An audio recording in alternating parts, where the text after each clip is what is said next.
我来找你，是为了白志勇。老白的情绪非常不好，很低落，很压抑，一直在责备自己。我希望你跟蓝天瑜能够帮助白志勇度过这一段艰难的日子，尽快的让他摆脱心理障碍。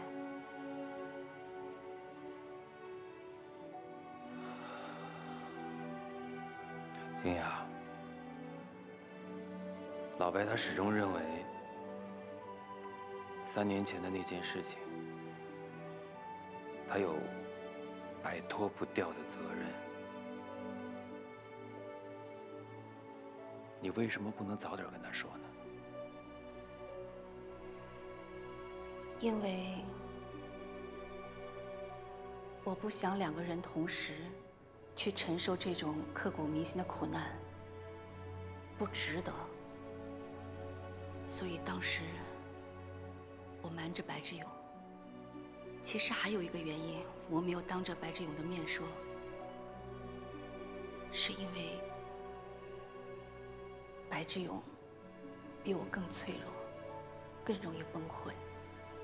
所以我特别希望你们俩能够帮助他，尽快让这件事情在他心里淡漠，尽快的让他从这种自责中解脱出来。我怕大家的注意力全放我身上，怕我垮掉，我怕忽略了他，他会垮掉。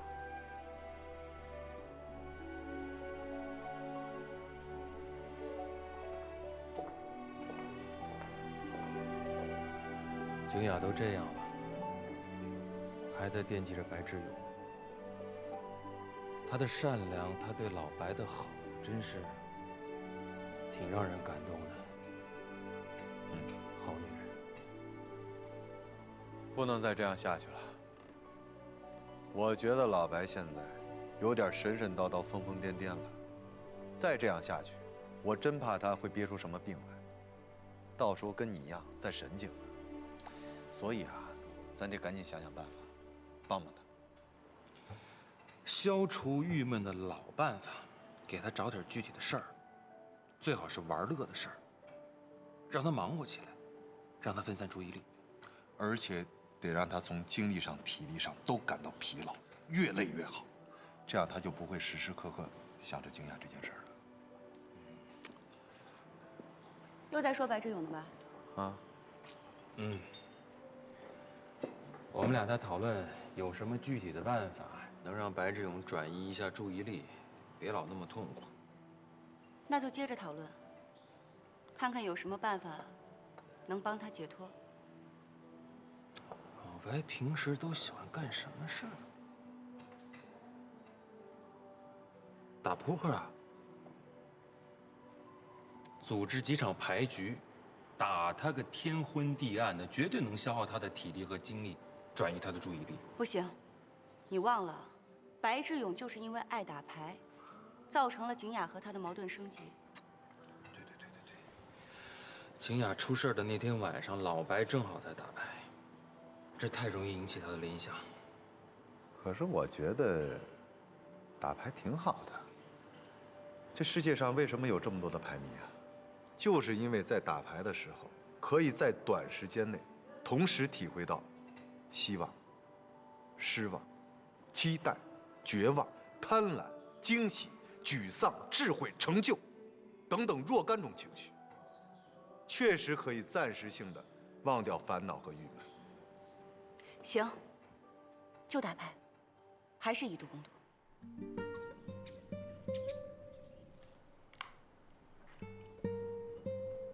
来，出啊！哦，红桃，你天断红桃吗？哦，错了，我有。白志勇，你精力集中点好吗？输了得请他们俩吃饭，咱们俩都输好几把了。我知道。哎，我刚才走神儿了。哎呀，是我今天是有点精力不集中。我也知道你们今天为什么陪我来打牌。知道就好。赶紧拿吧，快！你们说景雅，哎，不是说好了吗？今天什么都能聊，就是不能聊景雅。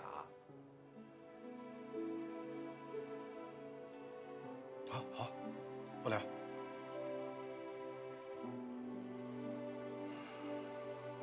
打牌不灵啊，还得再想一个办法。反着想，别顺拐，别总想着白志勇喜欢做什么。老白因为景雅的事儿而郁闷，那我们就想景雅最希望白志勇干什么呢？然后就引导白志勇去做这件事情，是不是这样就可以消除白志勇心中的郁闷呢？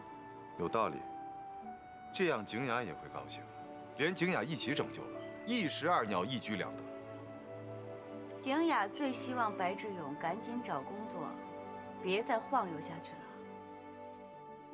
我再说一遍，记住，一般的厨师喂饱食客，优秀的厨师愉悦食客，伟大的厨师要让食客灵魂出窍。是，师傅，有人找，又是谁？还是一女的，长得也挺漂亮。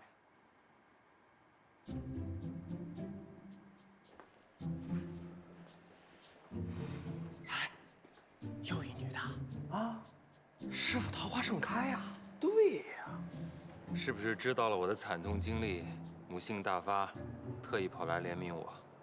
我只是路过，肚子饿了，看看一会儿你能不能请我吃个午饭。太没问题了，很荣幸。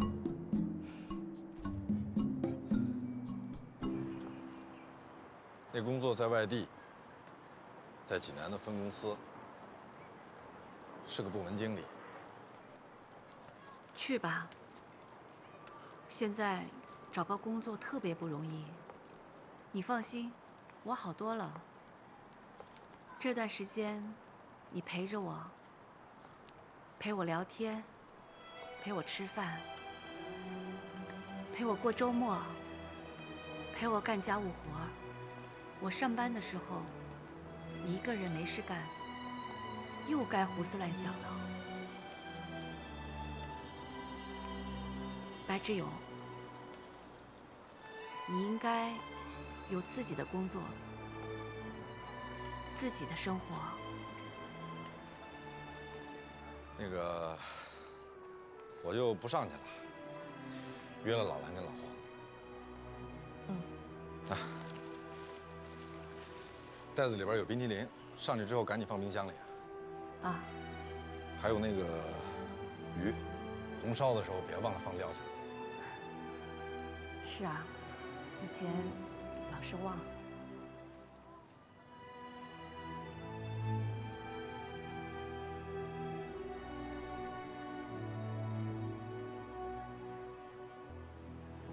上去吧，东西沉。我总要一个人过日子，总要一个人面对这一切。所以那份工作，别把我作为一个障碍。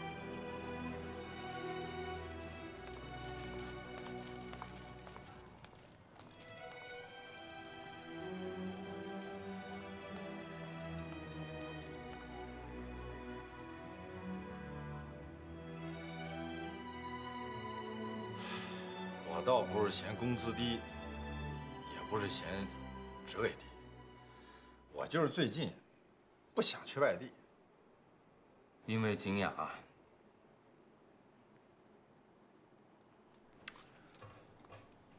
那景雅什么态度啊？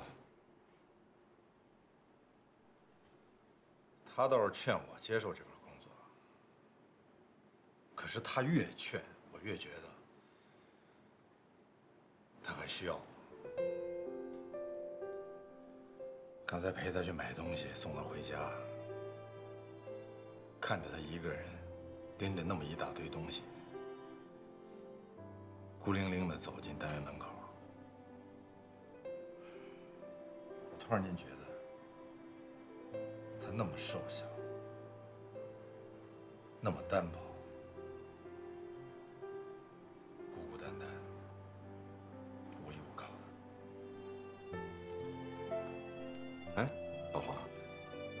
小美不是旅游界的老导游吗？要不要让她给老白安排一次旅游啊？行啊，老白想去哪儿？出去散散心。旅游？我知道你们俩是想给我找一点具体的事儿，让我释放郁闷。这招我在你们俩身上又不是没用过。我们就是想让你忙叨起来，尽快忘掉那些不愉快的事儿。谢谢，谢谢你们俩替我想这么多办法，让我消除痛苦，解除郁闷。你们放心，我会努力，我会尽快振作起来，即便不是为了我，也为景阳。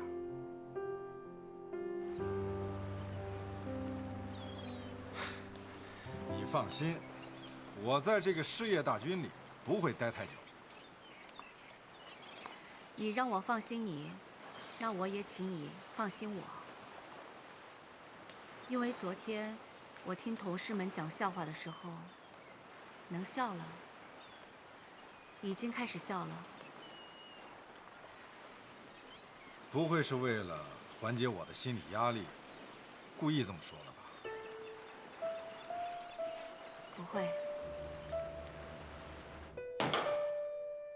说了多少遍，菜里要有爱，对待你的菜要像谈恋爱，没有浓情蜜意，没有脉脉含情，炒出乱七八糟的菜，只能马马虎虎廉价卖。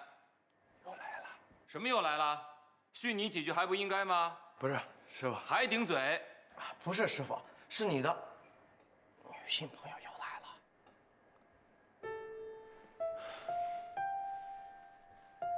还不干活去？哎，大老远就听着你的声音了。我逛唯品会看到上新产品，给你买了个耳机，听听音乐，静静心。桃花盛开呀，很灿烂。你这个太贴心了。我是不是有点太主动了？你不适应？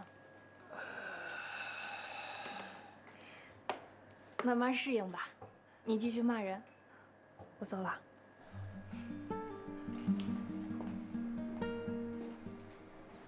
痛苦，当你绕不开这个痛苦的时候，当这种痛苦真真切切的在你心里，在你身体里存在的时候，你会发现，这种痛苦会淹没你所有其他的感情，喜怒哀乐全都不存在了，这样挺划不来的。不值得。所以，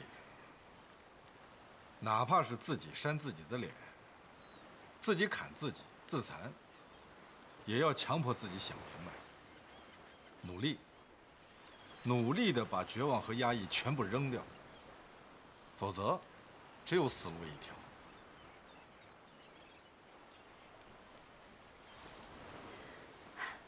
陪我去听相声吧。我买了2张票。强迫自己笑，好主意。白志勇陪景雅听相声去了。不管是不是强迫自己去的，起码说明他们有力气、有欲望走出这个阴影。这说明他们不是在原地踏步了，他们是在往前的奔。新的太阳已经照耀在白志勇和景雅的身上，多好！我还记得，当初咱们刚认识的时候，我们嘴里总喊着“舒坦、舒坦、舒坦”，折腾、折腾、折腾。不过现在想想，好像真是好久好久以前的事儿了。经历了这么多事儿，你们是不是还要坚持你们的舒坦理论？我没想，反正我现在打2份工，我累得跟孙子似的。可是只要我能接到小磊的电话，只要我算着去加拿大看望他的日子越来越近，我就有奔头，有念想，我就觉得挺舒坦的。至于喊不喊那些口号，好像没什么关系了，啊？这个舒坦的口号，其实没错。尤其是我知道景雅这件事后，我想了很多。毕竟我们是有疼有痒、有血有肉的人，俗人。既然我们还在喘着气，闭着眼睛睡觉，睁着眼睛醒来，还在日出日落，还在柴米油盐。记得我在讲述我失足青年那段经历的时候，曾经说过一句话：既然我没有勇气从楼上跳下去，那就只能选择坚持。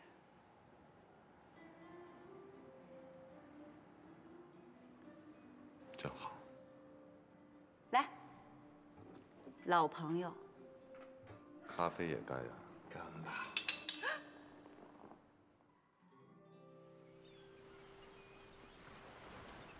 我知道你频繁约我是为了什么。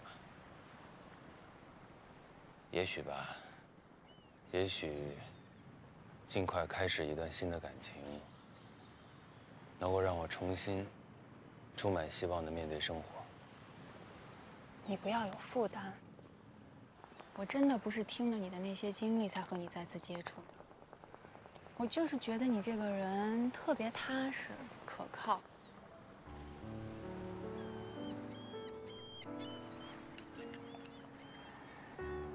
给我点时间，我一定给你一个答复。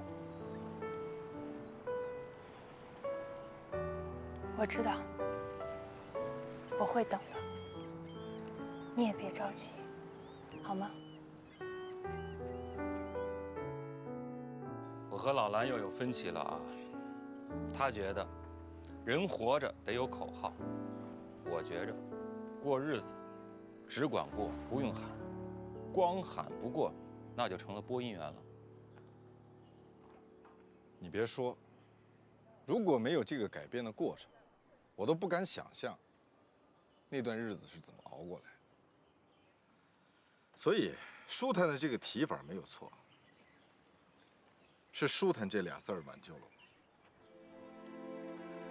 我。我现在拼命的工作，累得跟猪似的。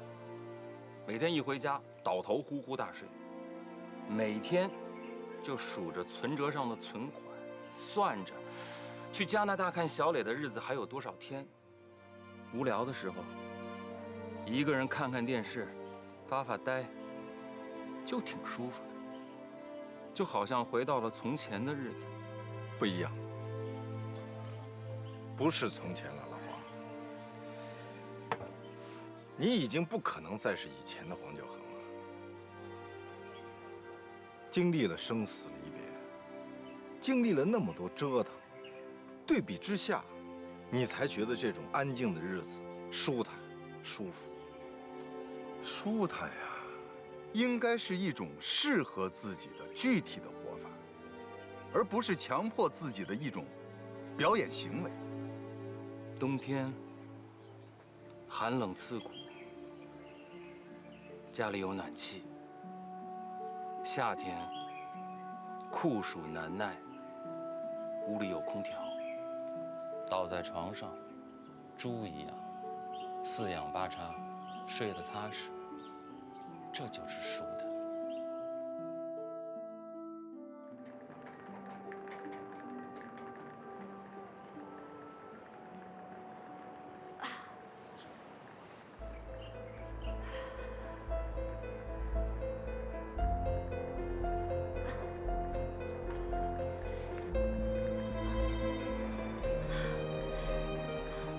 你是不是身体不舒服呀？给你家人打电话吧。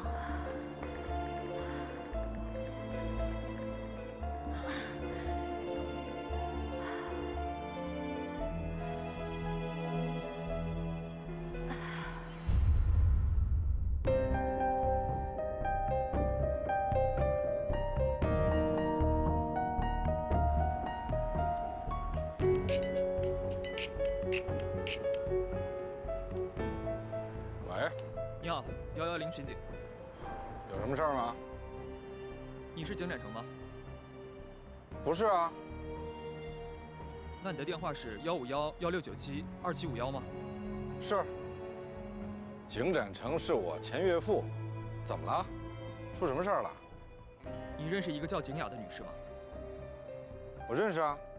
她在车站昏迷了，已经送到市立3院了，急性阑尾炎，需要马上手术，现在需要有家属签字。好，我知道了，马上来。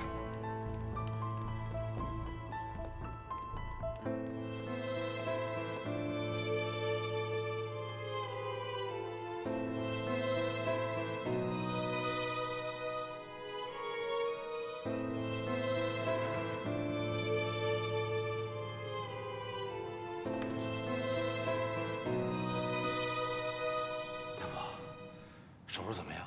手术做得很顺利。啊，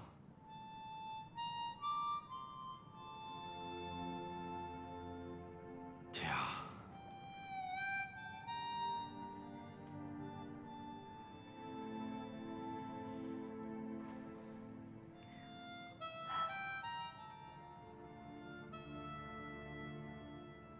麻烦你了。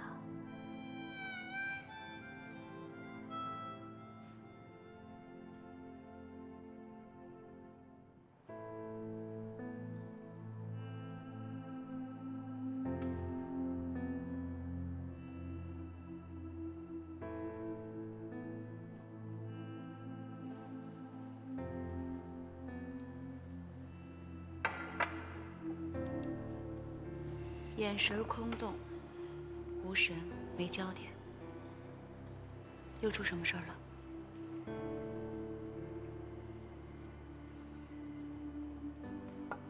说话呀！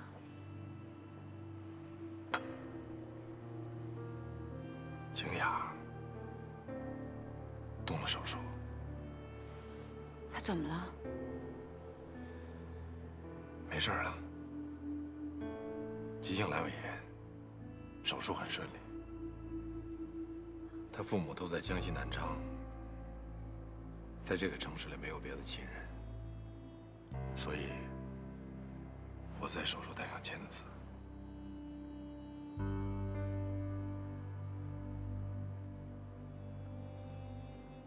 我看着他被推进手术室，又看着他被推出手术室。这个过程我一直在想，在这个城市里，如果不算我，他一个亲人都没有，就他孤零零的一个人。你知道吗？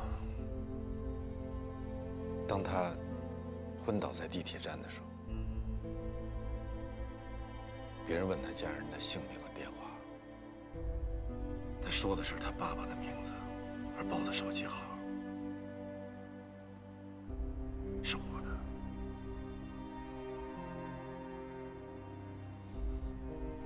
我知道，他是想跟警察说他爸爸的电话，而他脑子里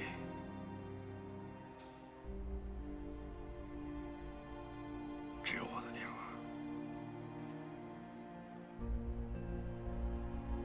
他只记得我的电话。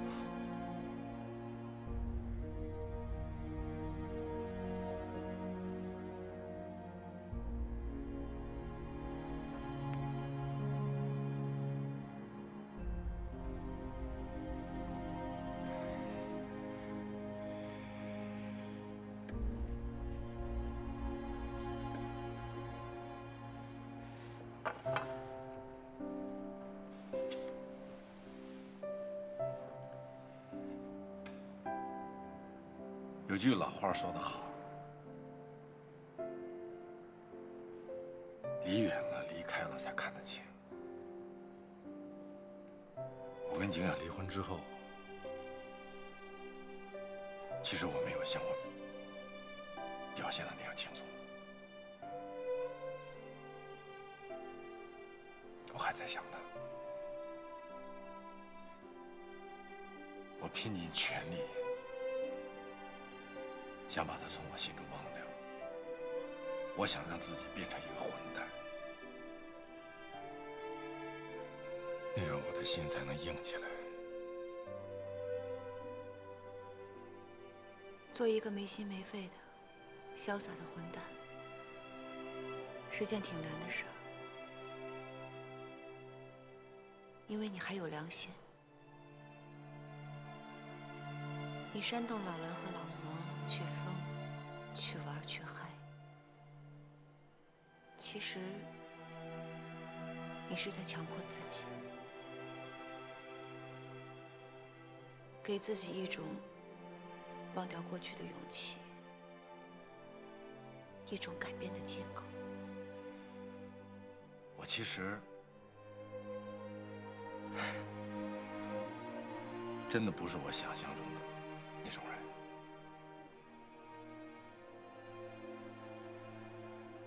我缺少成为一个混蛋的能力。斩钉截铁地说，把前妻忘得干干净净的男人，一个口口声声说不记得过去的男人，可爱吗？真实吗？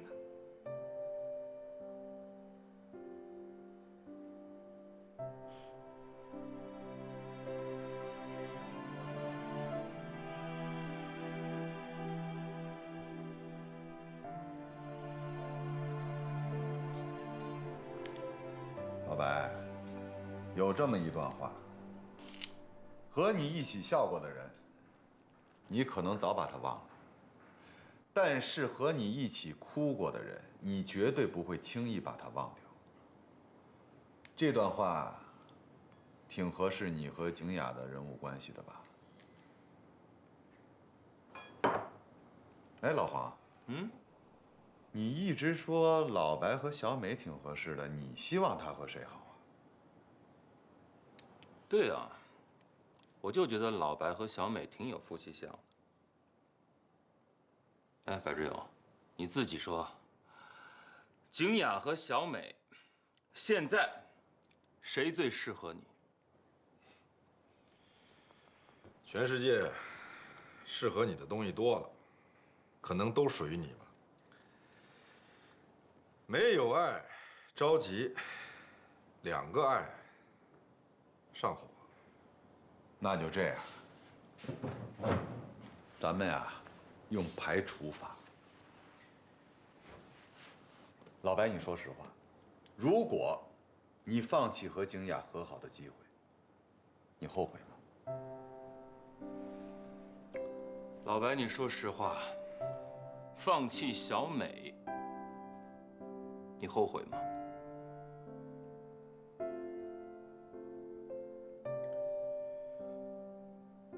我害怕约束，不喜欢别人管着我。在我认为坚持不住的时候，和景雅离了婚。可离了婚之后，我才发现，约束没了，孤独、孤单又来了。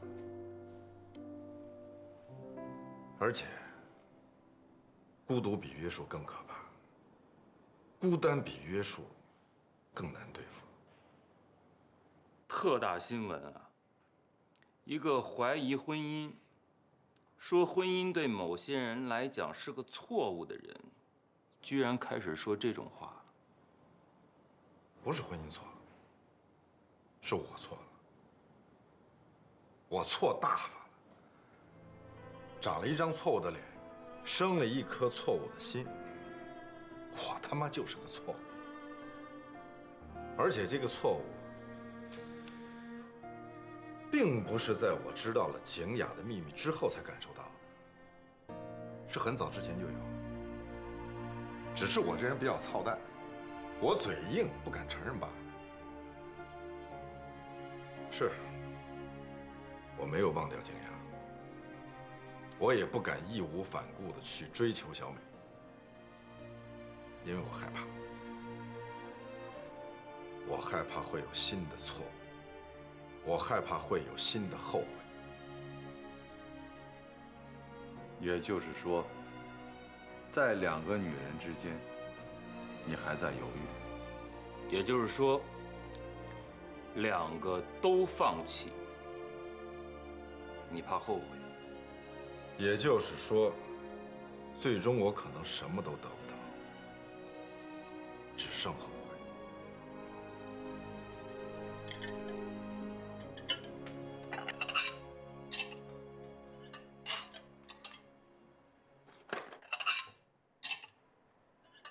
白志勇，你能不干了吗？这擦东擦西的，好像一种无声的谴责。此话怎讲？你会让我觉得我那厨房特别脏，显得我特别懒，特别像那种不爱干家务的懒婆娘。不能这么瞎说啊！你那伤口不是还没好呢吗？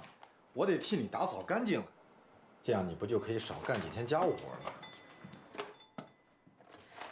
你过来，跟我说会话。你过来啊！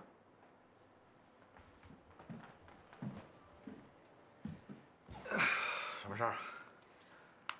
有件事儿，我一直想问你。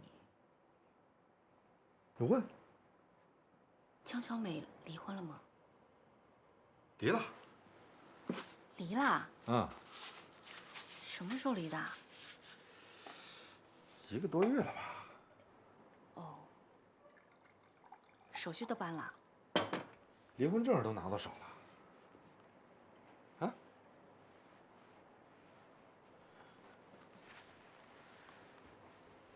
白志勇，嗯？你怎么了？一说这事儿，你就不自然。你看你那躲躲闪闪的样子，又是掖毯子又是递杯子的，还躲我眼睛。不会，你跟江小美已经开始规划未来了吧？说实话，你跟江小美是不是已经好了？别胡说。没好，没好啊。那有可能好吗？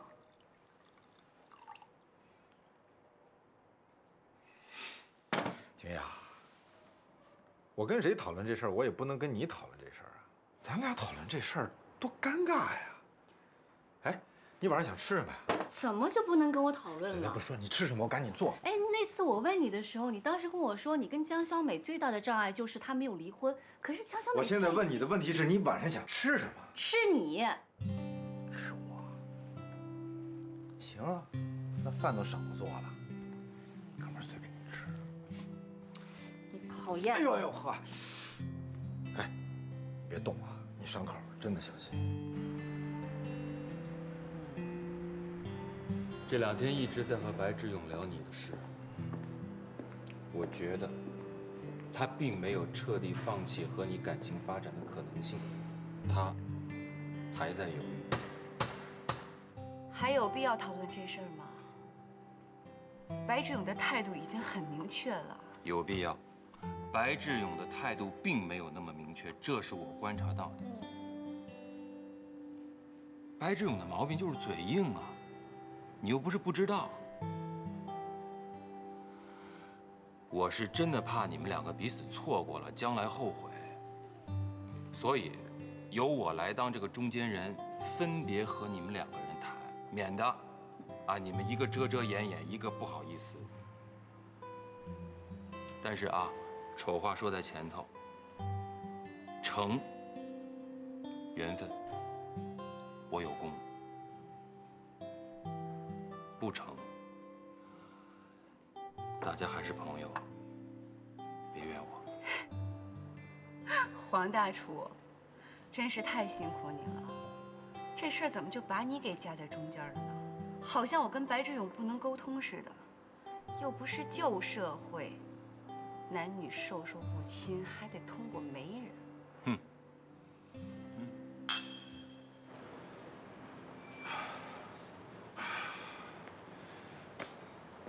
你怎么来了？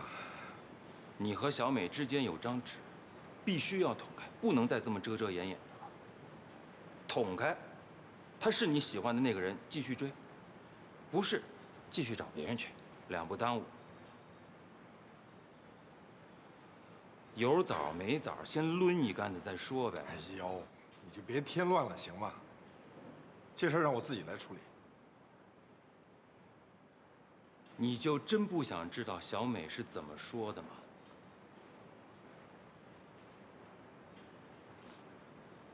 怎么说的？我问小美是不是喜欢你，是爱人的那种喜欢。小美说是。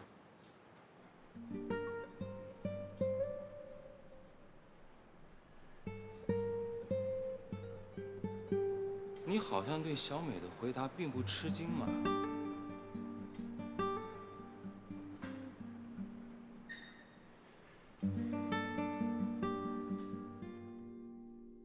小欧来电话了，说他身体恢复的挺好的。他让我转告你们，你们给他的幽默笑话的书，他一直都在看，每天都在笑。看来我也得买点幽默笑话的书了。我想去陪小欧一段时间。需要我做点什么吗？还真需要你做点什么。我不在的这段时间，能不能帮我经营一下餐吧？这儿总不能没有负责人吧？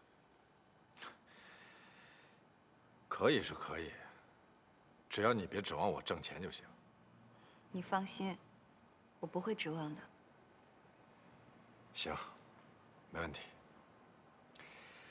我天天在这儿混，在这儿吃，在这儿喝，跟服务员也都熟。经营这个餐吧，应该还是没问题的。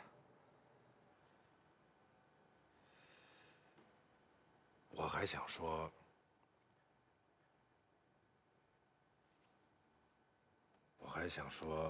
想说就说。黄九恒来找我了。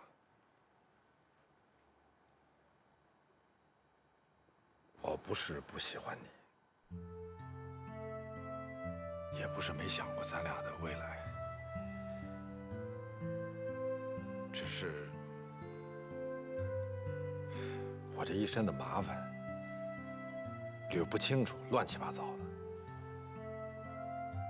好像我没有喜欢你的资格，没有爱你的条件。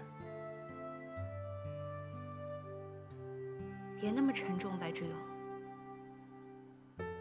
我说我喜欢你，你拒绝了我，就好像你欠我什么似的，好像我特丢人、特没面子。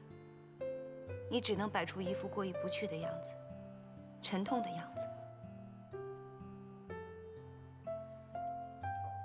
没那么严重，不要让它成为你心里的负担。爱就是爱。我从来没有强求过，非要你给我什么承诺。我也没有要求过，一定要你给我一个什么结果。知道彼此心里是怎么想的，就已经是一种结果了，就已经很温暖了。这样的结果，我已经很知足了。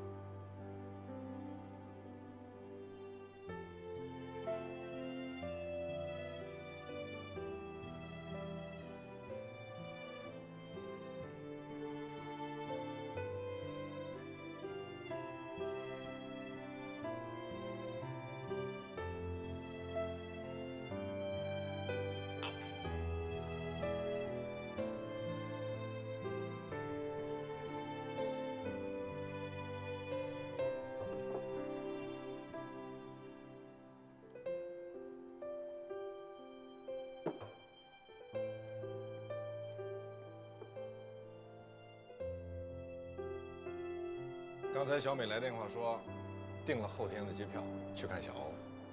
哦，好啊。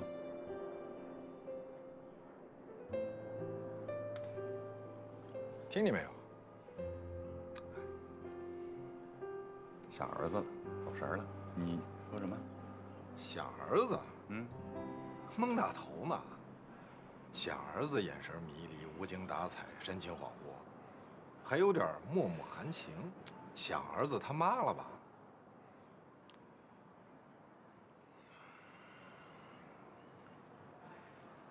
被你这双贼眼给看出来了。我承认了。